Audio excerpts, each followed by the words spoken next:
we sort of describe it a bit as you feel calm, but you feel energized at the same time. So it's that combination of the two. I think when people try Qigong for the first time, they're quite surprised because it's quite an unusual and very uplifting kind of feeling that you get from it. So for example, somebody starting out, I might teach them something like the 12 rivers practice. So working on those 12 organ meridians, those meridians of energy that we were talking about.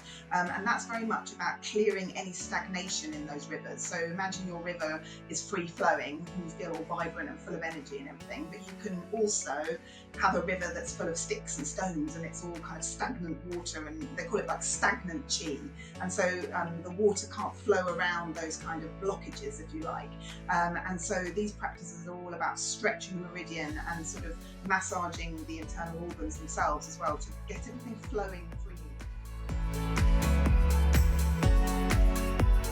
As you'll probably know by now, I believe that movement is a really important thing in all our lives, for a whole variety of reasons. I may coach natural movement, but I do this to help you keep strong movement foundations, to live better lives, and something I always emphasise is the goal for you to move well in daily life, to keep doing all the things you love for life. On top of my natural movement practice, I enjoy a whole variety of physical activities and love trying new things. One of these came onto my radar during the pandemic.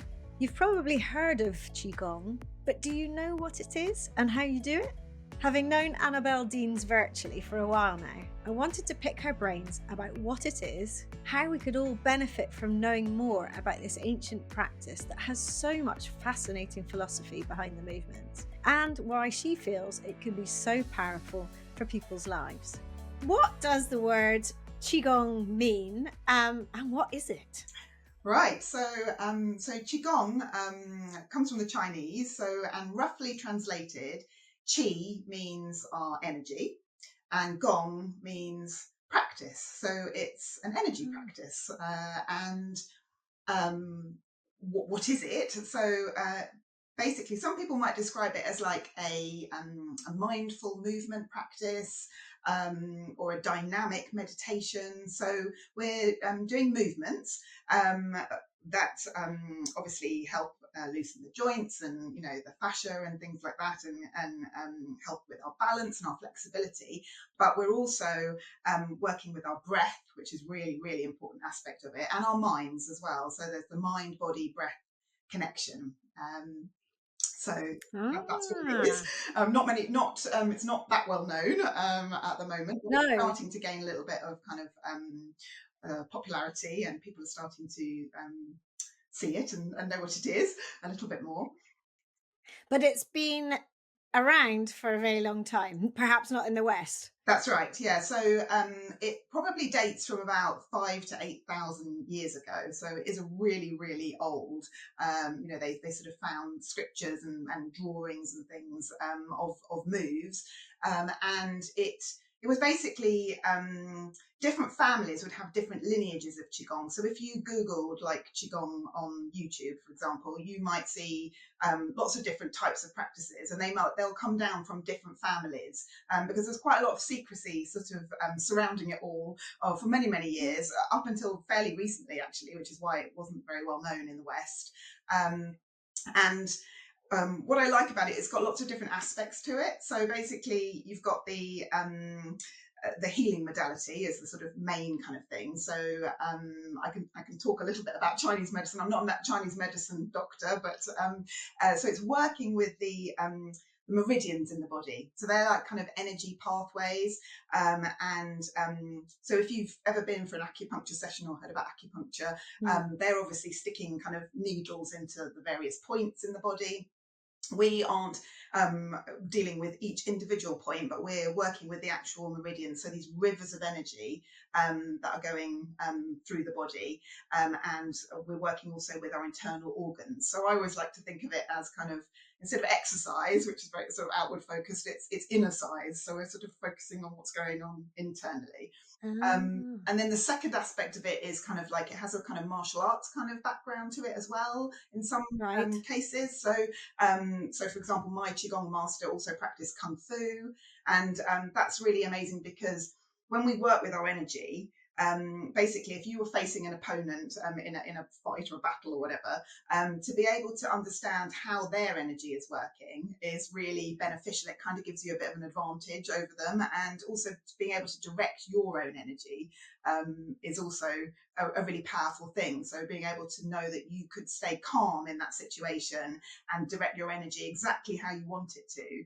And obviously, Yeah. I mean, if you're battling, if you're in a kind of a fight or combat with somebody, you need to be able to, kind of really be strong. So basically, because they were fighting, it's a very physical thing. If you've got your Qigong practice as well, it meant that they were kind of, physically and emotionally very, very strong. So there's that side of it. And then That's sort of the mental side as well, then, well, isn't it? Yeah. exactly, that's it, exactly. And then the third thing is the kind of spiritual side of it. So I don't necessarily mean religious, but it's based on kind of Taoism, so the philosophy of Taoism. It's a really lovely, this is why Qigong is such a lovely thing to practice outside, because it's all about our connection with the outside world, so our connection with nature. So when we think about our DNA, it's kind of our DNA is like spinning inside us, these little helixes, and effectively, if we think about what they are, they're energy at the end of the day. So our whole body is made up of energy, and then the outside world is also made up of energy, like the galaxies, the universe, everything around us in nature. And so it's this microcosm of what's going on internally being reflected, or vice versa, with the macrocosm of the universe. And so it's this idea of really being connected with nature, and all the energy inside of us is the same as the energy all around us.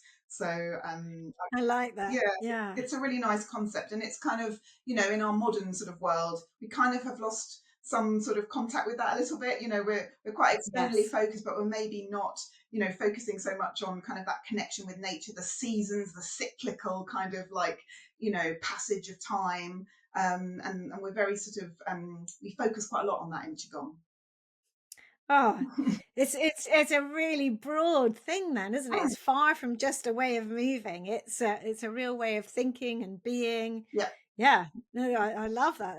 That's absolutely amazing. And so you talked about it, the families having their own specific ways of doing it. So is that almost, and you talked about Chinese medicine, is it almost like they had their own sort of recipe that's right. that worked for them? Yes, Yeah. yes, exactly. So, I mean, I practice. I learned a lot of my qigong through my qigong master, Long White Cloud Qigong in New Zealand, and his lineage was the Wa family, and so those practices will be passed down generation to generation. But I've also worked with other qigong masters, and some of those practices might be 800 years old, practiced by the royal families and things like that. So they all have their kind of like background and tradition, but they also, there could be more modern sort of interpretations of Right. qigong as well, where we take the principles of Chinese medicine and then they apply them to the practice. So it's an ever evolving thing. It's not only sort of in the past, but it's always evolving, which I love.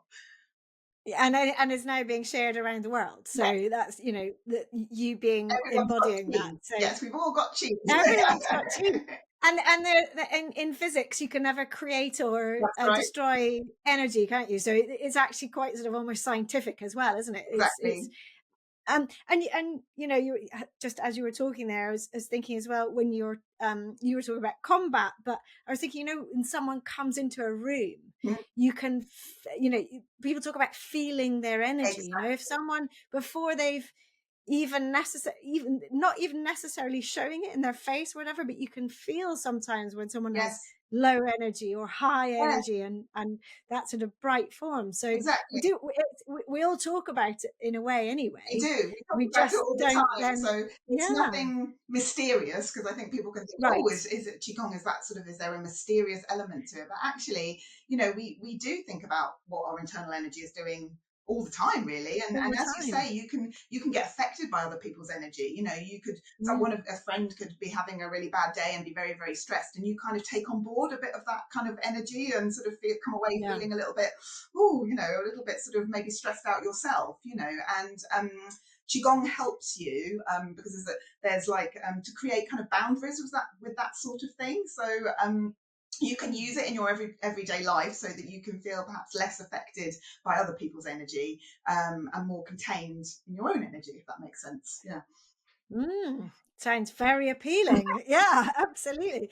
And so it can also be used as a tool then if you are feeling lower energy, let's say, rather than just sitting down and sort of hoping the recharge happens. Presumably you can access different ways, parts of Qigong, to help you to get you know, I don't know what the word is, but access more of your own energy Yeah, that's systems right. so that you can bring yourself back up. Yeah, it's all about kind of developing that kind of life force energy so that you feel vibrant. Lots of we sort of describe it a bit as you feel calm, but you feel energized at the same time. So it's that kind of combination of the two, which is quite an unusual feeling, And I think when people try Qigong for the first time, they're sort of quite surprised, because it's quite an unusual and very uplifting kind of feeling that you get from it, because you've got that combination of the calm yet energized. And we'll teach different sorts of practices, like ones that kind of build energy internally. So there are different types of practices. So, for example, somebody starting out, I might teach them something like the 12 rivers practice. So working on those 12 organ meridians, those meridians of energy that we were talking about. And that's very much about clearing any stagnation in those rivers. So imagine your river is free flowing and you feel all vibrant and full of energy and everything, but you can also have a river that's full of sticks and stones and it's all kind of stagnant water, and they call it like stagnant chi. And so the water can't flow around those kind of blockages, if you like. And so these practices are all about stretching the meridian and sort of massaging the internal organs themselves as well to get everything flowing freely. So that's like you look at it like your kind of current account of energy, the energy that you're kind of using on an everyday basis. But you can also work on your like savings account of energy, if you like, the one, and that's kind of centered in we talk a lot about our dantian, so our center of our body, sort of around where the gut is, and this is like the translation of the dantian is the sea of chi. So it's like this area where all of your energy is kind of stored in your body. And we can work on practices that really help to build like a really solid base of energy, if that makes sense, in our center, so that when we need it, when we are depleted or whatever, we can kind of call on those reserves of energy, our kind of savings account of energy, if you like. So we do practices like that as well. So. And you're putting your hands very centrally and low. Is that part the area of the body that you? Yes. So so I'm basically placing it sort of a couple of inches just below my belly button. Is our dantian. There are 3 dantians. This is the lower dantian. So the lower dantian is very key. You'll hear that talked about a lot in Qigong. But there are also your middle dantian. So the lower dantian is more to do with your physical body, the middle dantian, your emotional body, and then we've got our upper dantian, which is the mind. We spend a lot of time in our lives, often up in our minds in our upper dantian, and so we kind of often want to just send our energy down into the physical body a bit more, because the physical body is always in the present moment. So yes. Yeah, the mind which is all over the place. Yeah. and people talk about centering themselves, yes, to bring themselves sort of back into the present, and that's quite interesting that that is sort of your center in a way that you're pointing to. I'm noticing all these parallels as you speak. yes. Qigong came first, clearly, Well, and it's rippled out, but people didn't even know. So what are the benefits of doing this sort of energy work and movement work? Well, there are many benefits, and people practice for many different reasons. But it obviously it has an effect on on your health. So you might be sleeping better, you might have less stress and anxiety, and we all know how, if we are less stressed, how that has a massive ripple effect on our health in general. Obviously physically as well, it will help with your flexibility, with your mobility, with your balance. So that there are with your blood pressure. I mean, there are exercises that will lower your blood pressure. I was teaching one class, and it was on Zoom, and afterwards, I think one of the husbands had joined in the background. It was a work-based one, and the husband had joined in as well, and he'd been off work with blood pressure issues, and he'd taken his, I didn't know this, but he'd taken his blood pressure before class. We'd gone through a routine, a Qigong routine, and he took it afterwards, and he said, oh, I can't believe it. It's just like my blood pressure's the lowest it's been in absolutely weeks. So he was really blown away by that. Yeah. That's amazing. Well, he must be a convert now for sure. Well, yes, And he's hopefully, I think that was quite a kind of the most concrete kind of yes, sort of immediate reaction that I've ever sort of seen, really, for a practice. And he probably went jumping back to his doctor and said, I've got the solution. Yes. Why did I not know about this before? Yeah. Yeah. So one thing I wanted to ask you as well is about, so a lot of people also have seen Tai Chi around them and maybe tried Tai Chi. What are the differences, the basic differences between the two? One of the questions I wanted to ask about that being, how much do you move your feet in Qigong? Because in Tai Chi, I see a lot of similar shapes to Qigong movements, but also, and this might be my complete naivety, there's a lot of movement forwards and backwards, sideways and so on with the feet in Tai Chi. Is that the same in Qigong? There's a little bit of both. So obviously I don't want to offend anyone who's into Tai Chi, but the difference, they are similar sometimes when you look at them, as you say, and you might be in a park in China or something, and you might see people practicing either Qigong or Tai Chi, and Tai Chi is a form of Qigong in a way, because you are working with your energy. So it's like if Qigong was the big round circle, then Tai Chi would be a part of that, inside it, if you see what I mean. But it tends to be longer sequences in Tai Chi.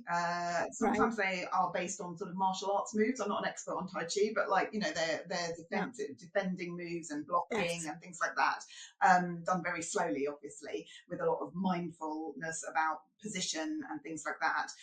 And they could be very long sequences. So they could be 100 moves, that they go through in sequence. So it can be a little bit more complicated, perhaps, to learn than Qigong. Qigong would be shorter. That's what I wondered. Yeah, so Qigong sequences, maybe 12 moves or 18 moves.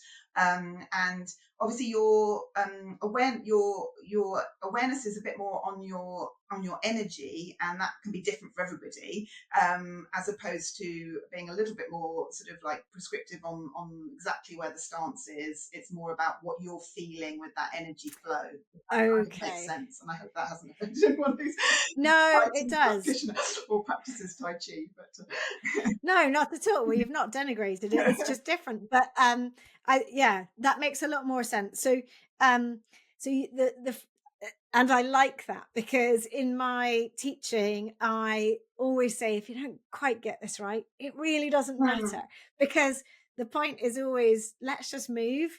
Let's try to enjoy moving. Let's try and feel good, feel the benefit. And rather than, I think there's so much time spent in life saying, am I doing this properly? Have I done enough reps of this thing? Or what is it that makes it, beneficial? And actually, the answer tends to be just moving, and from the Qigong perspective, flowing and allowing that internal message, allowing you to connect your center, to connect to how you're feeling. A lot of people are so sort of disconnected from how they feel at all, and even after they've moved, they can sort of vaguely sense that they feel generally better, but they're not quite sure why. So it sounds like it's great at helping you to kind of hone that feeling. Yes, and everybody feels their energy a little bit differently, and we work a lot on tuning into our internal organs. I mean, how often do you think about what your kidneys are doing, or what your lungs are doing, or unless you've got a cough or something like that,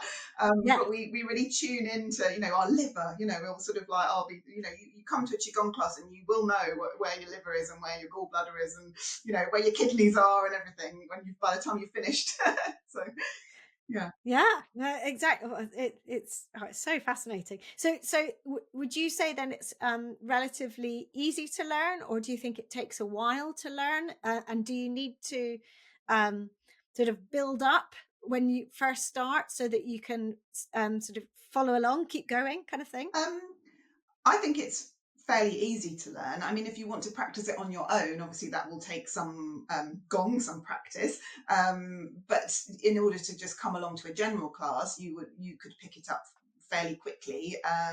Within a couple of sessions, you're probably feeling um, more of the flow. I mean, I think when people first start, obviously they're focusing on the physical side of it. Their focus it comes in different layers. So they might be focusing on where their arms are, where their legs are, are they turning the right way, and all of this sort of thing, and learning the moves. And then you get to a level deeper than that, a level below, where maybe you are sensing sort of how is your energy feeling, how is it flowing, some of the moves, because if you're working with, for example, a move for the heart, you're working with the heart meridian, so it's coming down from kind of round near your armpit, and it comes down to the inside of your little finger, and the move where you're stretching and pulling in is going to massage your heart, but you're also going to be feeling perhaps some energy, some tension, some sort of like where that meridian Mm, runs, and so it's just developing that awareness, and that can take a little bit of time. It could take years, or it could be something that you feel immediately. And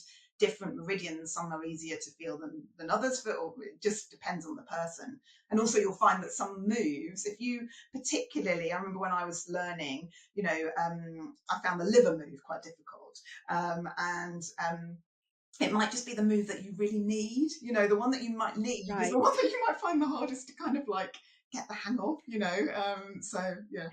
And that's when a class is really good, because then you can't skirt around it. If you see what I mean. If you don't like it, you're going to be sure to cover the whole range, which is going to be nurturing you. I Yeah. wanted to I wanted to ask you about the sort of emotional side as well. You talked about spiritual, but often I've found in some of my coaching, particularly private coaching, certain movements sort of bring things up for people Mm, that they didn't expect. mm, They get potentially quite emotional. Does that sometimes happen? yeah. Because obviously, if someone's not as connected to themselves Mm, and gets into this, um, they may find that some of their blockages are emotional things that have, are part of their past potentially, that come up.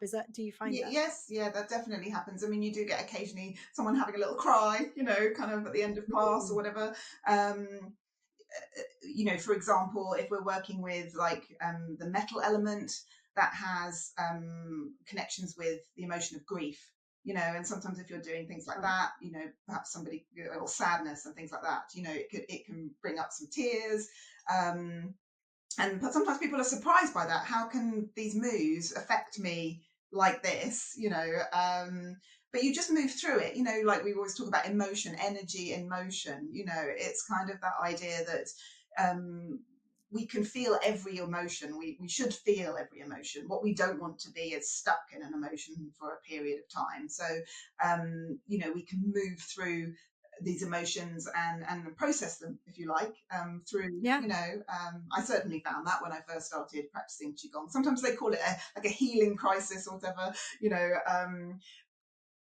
it doesn't happen all the time. It doesn't happen, but sometimes when it does, you Well, kind of feel better afterwards. Yeah, it's like, and you know that brain body connection has come up time and time again on this podcast in episodes that you wouldn't expect, mm, because it's so utterly prevalent and so important for people to understand that actually sometimes when something's really a problem for you in life, often doing some movement work, using your body in a different way, yes, can really help to, as you say, process mm, something that's going on mm, and help move you through it. And I think that's why I'm drawn to what you do, because it's different to sort of yoga is seen as a real sort of purely about calm. mm, But what I love about Qigong, and from your description today, and from before, and seeing what you do, it's about that balance between, as you said, calm and energized. mm, And who wouldn't want that in life? None of mm, us want to sort of not have the energy to live and be vibrant and Yeah, thrive. But at the same time, we don't want to feel stressed. And there's moments for everything. Everything's got to go up and down, this and is that's it. Yeah, great. That's the yeah, journey. But to be able to have a tool that helps you to sort of bring yourself back in yeah, line and potentially process things yeah. is amazing. I mean, what you just described is kind of the yin and the yang, really, isn't it? Because, like, you know, as you say, we do live in a quite a yang world. You know, it's quite fast paced. You know, it's I, quite. I didn't realize I You was. were That's quite describing it. funny. So you've got the yin and the So yang tell me, yeah. symbol, which is obviously Yes. quite, you know, I think most people will probably know what that looks like. But the fishes, the white sort of fish with the black eye and the black with the white, and you know, so in within each of them, so within the yin, within the white is the dot of black.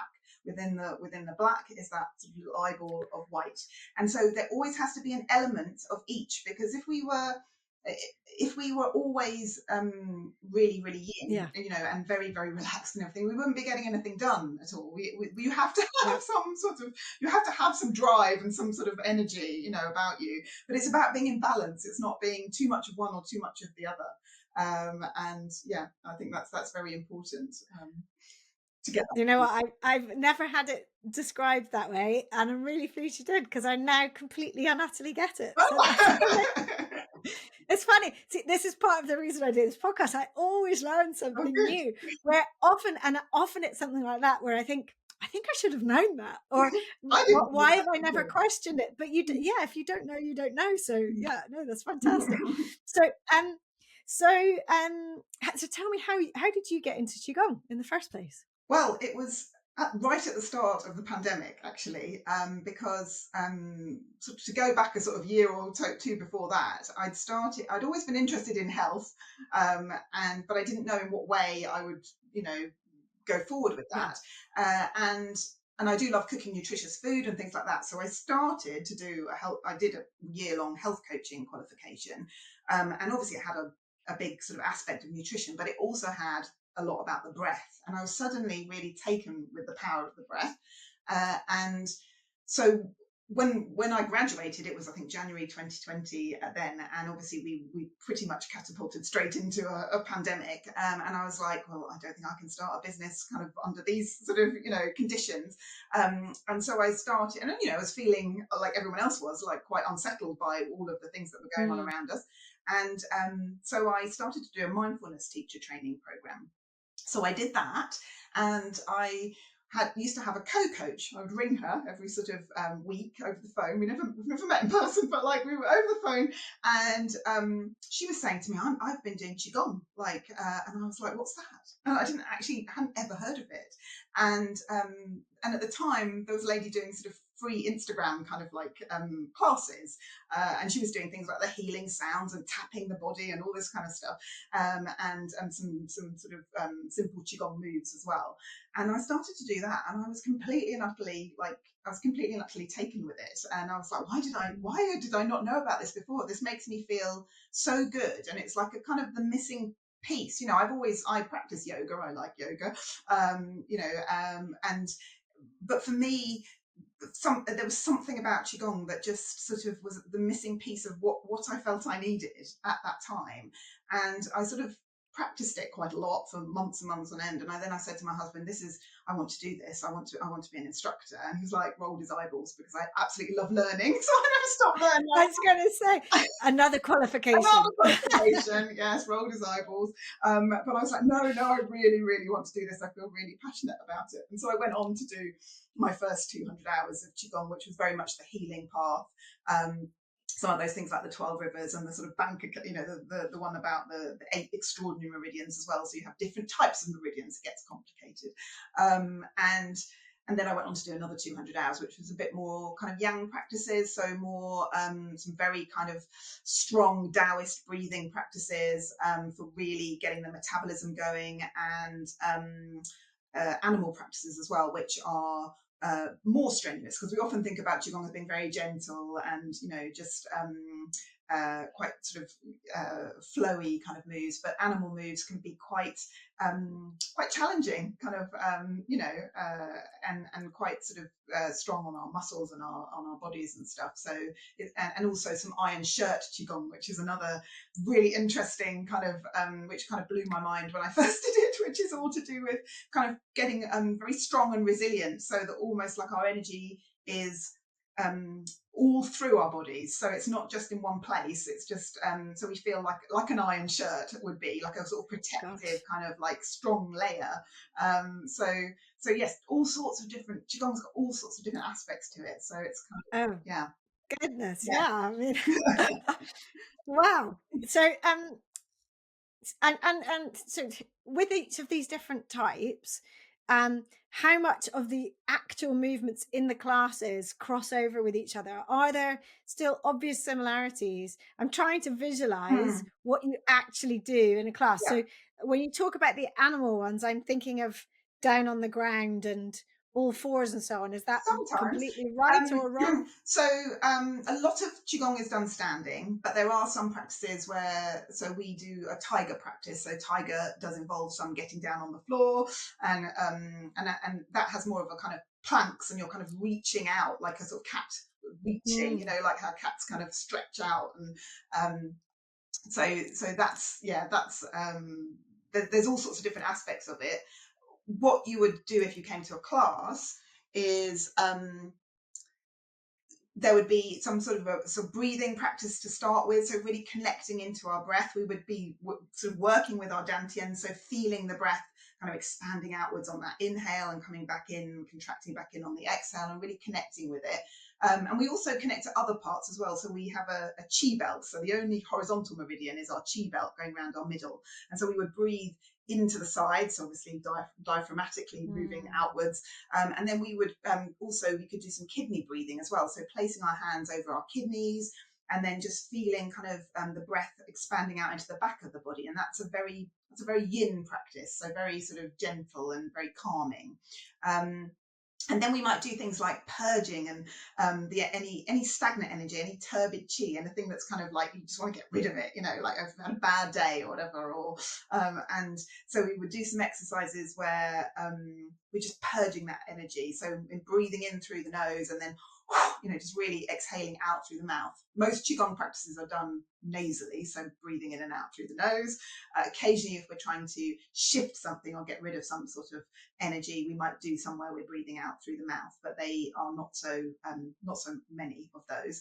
And then we might get into some of those more sequences, so sort of like the 12 rivers or between heaven and earth, which is the one I was talking about with building our internal energy. And so each class can be different. So we might be doing some where we're doing a practice like iron shirt Qigong. You would do something where you would be moving really, really, really slowly. So you would do a sequence of moves, so I would teach the class what the sequence is, and then we do the moves, but we slow it right down. And how often do we spend time moving really, really slowly? And slow isn't easy. Slow is not. People think, oh, No. slow is hard. Totally agree. Slow is hard. Hard. So people are really, and it kind of highlights where your tensions are in your body. So, when I first started doing it, I was like, oh, my shoulders, and it was obviously I was holding a lot of tension there, but, and you breathe really slowly. So you're moving these kind of micro movements as you're raising. So you might take a couple of minutes just to raise your arms up to shoulder height and then bring them back down again. And you're breathing all the time, lovely nasal breaths. And you start to just feel the body, or kind of feel those tissues being oxygenated because you're moving so slowly, and it can be quite hard. People are kind of surprised at that.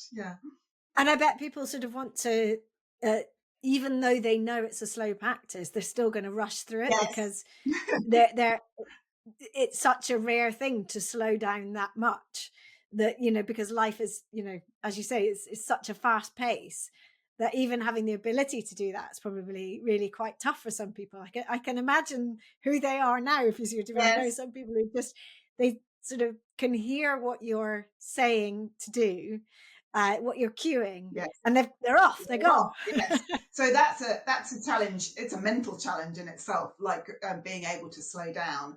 And there are Mm. also practices where they're called Zhuang, where you actually stay in a position, so like a horse stance. So it's like a squat, sort of where you're very vertically, sort of you've got as if you've got a string pulling you up from the top of your head, but your knees are soft and you're in this kind of gentle squat, and you stay like that for a period of time, and you breathe, and again, very challenging, kind of, or Mm. even standing in what we call wuji, which is where we're just standing again with the knees softly bent, arms a little bit away from the body, as if you had like little eggs underneath your armpits that you don't want to squash.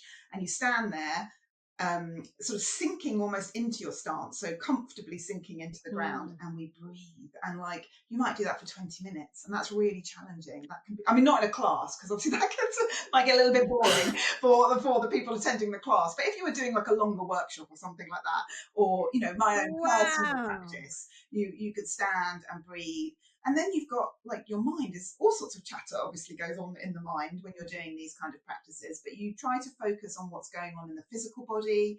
And these kind of practices when we're really still on the outside, but there's just so much going on the inside. You can probably detect your heart beating. You can feel kind of energy building in those stances. So very still on the outside, loads going on the inside, and it's really interesting to take time to sort of observe those kind of things. Yeah. And you talked right back at the beginning about how this can help you to not take on someone's slightly more negative energy. Mm, Is it the same in terms of how you then look at yourself and being able to take that control, and I mean control in a good way, mm, not in a, control can be quite a negative thing, mm. but is that do you find that transfers into life where you feel that you have skills to cope, I suppose, with the variety of things that happen in life? Yes, most definitely. I mean, it is a massive part of my own toolkit, is having my Qigong practice. And I think it it does ripple out into everyday life. It's not just your hour spent in class or whatever. There are many different. You can really feel how you have become perhaps more resilient to stress and things like that, or have little coping tools, little mechanisms that you can use to help you feel more in control in that. And noticing feeling blocks, if you've noticed that in class that something's not right, and then you might then notice, and I presume you would have some tools to do something about it if you can remember them. Yes, exactly. And sometimes it might be just as simple as, we do things like we do shaking, we do tapping, and they can feel a little bit Mm. unusual, if you've never been to a Qigong class before, and, I'm sort of directing you to tap down the body following the lines of the meridians and stuff. So that can be very energizing. So, and again, the shaking, that's really good for our nervous system. You might notice Mm. pets or animals do that. If they're sort of coming out of a stressful situation, they just shake because it kind of like balances the nervous system a little bit. So if you're having like an afternoon slump, like 3 o'clock sort of afternoon slump, and Have a you get up and sniggle. do a little. I know you're very into movement breaks and stuff like that. So just getting up, doing a little bit of a shake or a little bit of a tap on the body, Mm. can just shift your mood, your energy. Yeah. Absolutely, you can feel so much better, and especially when you've got something ahead of you that you need to not be feeling the way you're feeling. Mm, um those kind of movements, we sometimes do sort of rebounding movements mm, in the class, mm, and when I get people, I've done it recently in a conference, actually in a movement break in a conference, when you get people to stop all of a sudden mm. and then feel what they're feeling. Ultimately, this is what they're feeling. They're feeling that energy still flowing through them. And most people in that example with rebounding do seem to be able to tune in and feel what's going on, Mm, feel that energy buzzing within them mm. and smile.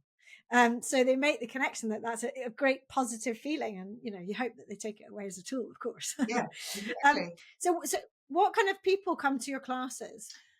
Men, women, it's a mix of ages, which is lovely. So I could have people in class from probably 40s is probably like in my actual, I've taught children as well, but like for my adult classes, maybe 40s to, I have a gentleman in my class who's 81, who he's actually a Tai Chi teacher himself, but he didn't start doing any of this until he was in his 60s. And he's kind of like one of those perfect adverts for why you should be doing this kind of thing.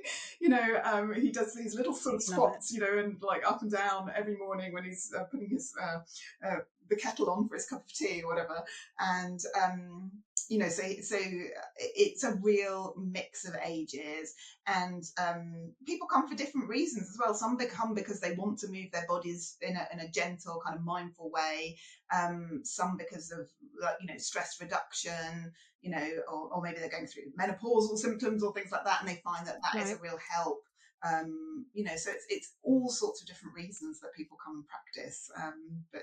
And that in itself is a real benefit, because then you're mixing with different types of people, different ages. So there's huge sort of community social benefits from being in an environment that has, particularly different ages. Sounds amazing. Yeah. Oh, it's so interesting, and I love the fact that you talk about how important the connection with nature is as well. And so you do a lot of your practice outdoors, is that right?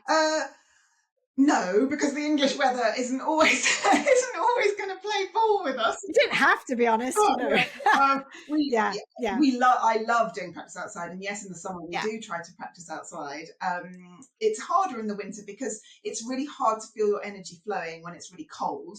So if you're really cold, then that's going to have an effect on how you feel internally. And also if it's really windy. It has tended to be quite windy this year. Like I've noticed a lot of wind. Again, that is a little bit difficult to feel. When there's a lot of wind up on the outside of you, sort of around you, it's kind of quite hard to feel what's going on internally. So we do a bit of we do outside when we can. And I do collaborations with Nordic walking people and things like that, where we do a lovely walk with our poles, and then we get to a place like, we did one in the Ashdown Forest, for example, and we would go outside and practice our Qigong, as part of the walk, and carry on walking. So it pairs very well with that kind of thing. Yeah. Oh, I wish I lived near it. That sounds amazing. I want to be there. My goodness. Oh, sounds absolutely fantastic. And you talked as well about Qigong walking. Is that what you meant, where you walk and then you do some Qigong? So that was the Nordic type walking, but Qigong walking is a separate thing. Yes. That is a little bit like mindful walking. So mindfulness we'll also talk about kind of a walking practice. And it's very much about kind of coming into the present moment. With Qigong, Qigong walking is more of an emphasis on your energy internally. So you might start off just really feeling, so just raising the arms up to shoulder height and then down again, and just really feeling your breath coming up through the soles of your feet. So maybe you're barefoot, you could do your Qigong walking barefoot. We're not necessarily going a long way with our Qigong walking, although you can. Right. But it's not about the destination, it's more about kind of feeling that you're in the journey. More about the journey than the destination. And so you would start maybe just by feeling that breath rising up and down through the body, and then we want to just take steps very mindfully, and then placing the foot down and sort of working with our balance, so we can really slow it down, or you can speed it up as well, but you just want to have that feeling of energy rising and falling as you're walking. And I'm going to do my Qigong master is over from New Zealand, and we're doing a sort of more of a deep dive. So I'm getting a more deeper certification in that at the end of the month, because there are all sorts of different Qigong walking practices. So there's all different ways that you can tap into your energy when you're outside and walking. Yeah. Brilliant. Oh, I can't wait to hear a bit more about that. And so what does your personal Qigong practice look like when outside of when you're teaching, if you see what I mean?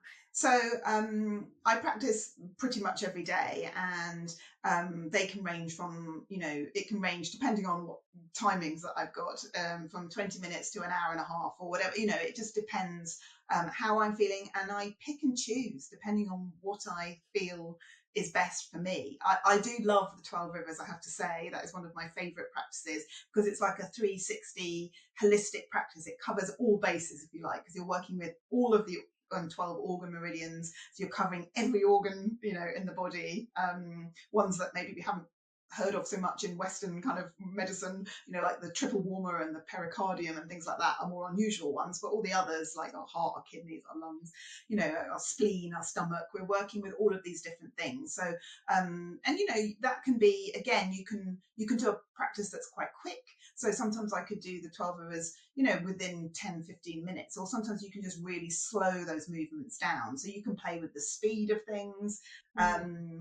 Sometimes I might do a Wuji practice, which is more about just clearing kind of stuck patterns of energy, and if I feel that I really need something like that, or I'll do an iron shirt practice, or an animals practice if I really want to feel that I'm really moving my body a lot, and I feel that I've got a lot of energy I want to kind of like just move through.